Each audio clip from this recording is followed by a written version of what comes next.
Halo pemirsa GPR TV, dari Sabang sampai Merauke, dari Miangas hingga Pulau Rote. Bertemu lagi bersama saya Bona Azari Risak dalam program Juru Bicara.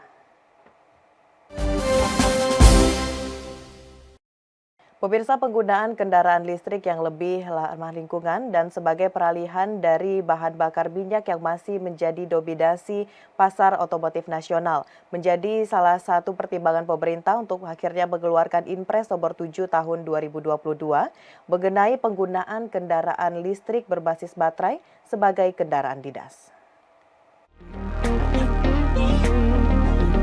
Indonesia bersiap memasuki era kendaraan listrik. Pasca mengeluarkan Impres nomor 7 tahun 2022 tentang penggunaan kendaraan listrik sebagai kendaraan dinas, kini pemerintah tengah menggenjot dan memasifkan penggunaan serta menyiapkan ekosistem kendaraan listrik. Bahkan terdapat sinyal bahwa pemerintah akan berikan subsidi kendaraan listrik. Penggunaan kendaraan listrik ini juga merupakan bentuk komitmen pemerintah untuk menyukseskan target net zero emission atau nol emisi karbon pada tahun 2060. International Energy Agency melaporkan lebih dari 16,5 juta mobil listrik telah mengaspal di seluruh dunia pada tahun 2021, melonjak 3 kali lipat dalam waktu 3 tahun. Seiring dengan hal tersebut, kebutuhan bahan baku mineral sebagai bahan utama pembuatan baterai pun terus meningkat. Tentunya ini menjadi peluang bagi Indonesia. Mengingat Indonesia pada tahun 2021 menjadi pemain penting sebagai kontributor utama nikel dunia. Produksi tambang nikel global mencapai 2.427,4 ribu ton pada tahun 2021, naik 6,8% dibandingkan tahun 2020. Setelah mencatat penurunan sekitar 4,2% tahun itu di tengah pandemi COVID-19. Pada tahun 2021, Indonesia sukses besar untuk menjadi negara teratas penghasil nikel dunia, disusul dengan Filipina, Kaledonia Baru, Rusia, dan Australia. Dengan segala momentum serta sumber daya yang ada, Indonesia memiliki potensi besar untuk membangun ekosistem kendaraan listrik dan merajai rantai pasok global, terutama industri baterai listrik. Dan pemirsa, untuk membahas lebih jauh mengenai Indonesia menyongsong era kendaraan listrik, saat ini kita sudah bersama dengan Dirjen IKP, Kementerian Komunikasi dan Informatika Republik Indonesia, Bapak Usman Kansong. Assalamualaikum, selamat malam Pak Dirjen. Waalaikumsalam, selamat malam Mona. Salam sehat Pak. Salam sehat.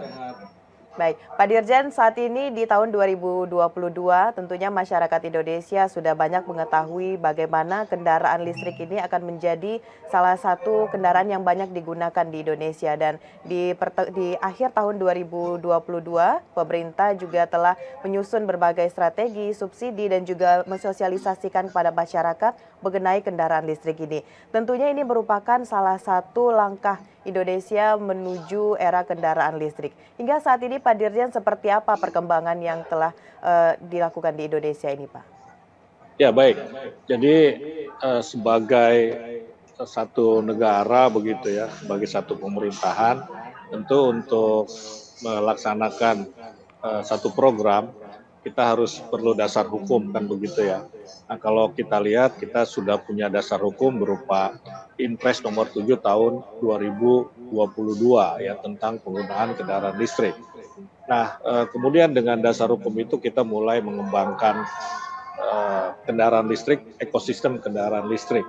Ya kenapa muncul regulasi dan kemudian juga muncul program-program menuju era kendaraan listrik, ya paling tidak ada dua hal. Yang pertama dari sisi lingkungan hidup. Dari sisi lingkungan kita tahu data menyebutkan bahwa penyumbang emisi karbon adalah kendaraan berbahan bakar fosil ya, atau otomotif.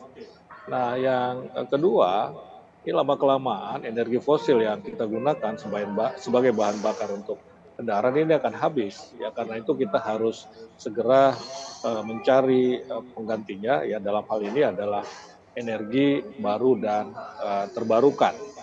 Nah, sudah ada Impres juga ya terkait dengan bauran energi, bahwa pada tahun 2023 2025 23% energi yang kita gunakan adalah energi baru dan terbarukan. Nah sekarang ini kita baru di 10-11% ya, karena itu dalam waktu yang tidak terlalu lama ya, 1 tahun kita ini harus menambah sekitar ya 11% begitu kan. Ini bukan hal yang mudah begitu. Nah, percepatan era kendaraan listrik ini menjadi penting. Nah, kalau kita lihat ya data-data dalam konteks emisi karbon, kita ini Indonesia ini kan punya target ya emisi karbon Indonesia ini 29% di tahun 2030. Bahkan kita punya net zero emission atau nol emisi karbon di tahun 2060. Nah, kehadiran kendaraan listrik ini menjadi hal yang sangat penting untuk mencapai net zero karbon di 2060 begitu. Nah, kemudian juga dengan energi fosil ini harganya tidak menentu begitu kan. Kita ini harus senantiasa mensubsidi ya 500 triliun rupiah setiap tahun begitu. Nah, kalau kita lihat sekarang kondisinya seperti apa, produksi kendaraan listrik kita ini punya target tahun 2025 jumlah kendaraan bermotor listrik berbasis baterai mencapai 400.000 unit atau 25% dari total produksi kendaraan bermotor roda 4 yang saat ini sekitar 1,6 juta unit begitu. Dan di tahun 2035 ya 10 tahun kemudian kita menargetkan produksi 1 juta kendaraan roda 4 berbahan bakar listrik dan 3,22 juta kendaraan berbahan bakar baterai yang roda 2, 3,22 juta. Jadi 1 juta roda 4, 3,22 juta itu roda 2 begitu. Nah, sehingga kita bisa menghemat penggunaan bahan bakar fosil dan menurunkan emisi karbon hingga 12, juta barel dan 4,6 juta ton karbon dioksida yang bisa kita kurangi begitu. Nah, kemudian saat ini untuk bis ya, saya kira bis di Jakarta saja di mobil Transjakarta, bus Transjakarta ini hampir semuanya, saya kira bahkan sudah semuanya yang menggunakan bus listrik dan ada 3 perusahaan yang memproduksi mobil listrik dan ada 31 yang memproduksi sepeda motor listrik. Saya kira ini perkembangan yang sangat baik ya, total investasinya itu 1.872 triliun rupiah. Nah, kapasitas produksi kendaraan listrik per tahun di Indonesia ini 2.480 unit, bis 14.000 mobil dan untuk ya roda 3 sekitar 1,4 juta unit. Nah, dari tahun 2017 sampai 2021 pendaftaran kendaraan bermotor listrik berbasis baterai di Kemenhub, Kementerian Perhubungan, ini selalu mengalami peningkatan tiap tahun. Terakhir pada 2021 kita terjadi peningkatan sekitar 360%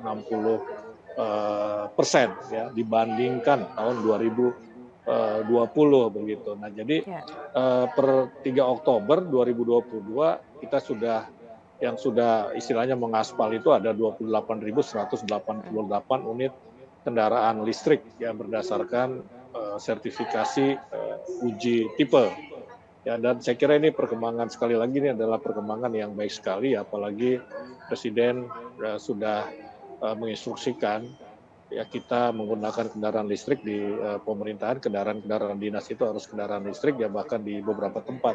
Misalnya Taman Mini Indonesia Indah ini kewajiban menggunakan kendaraan listrik di areal Taman Mini itu sudah diprogramkan begitu, Mona. Iya, baik.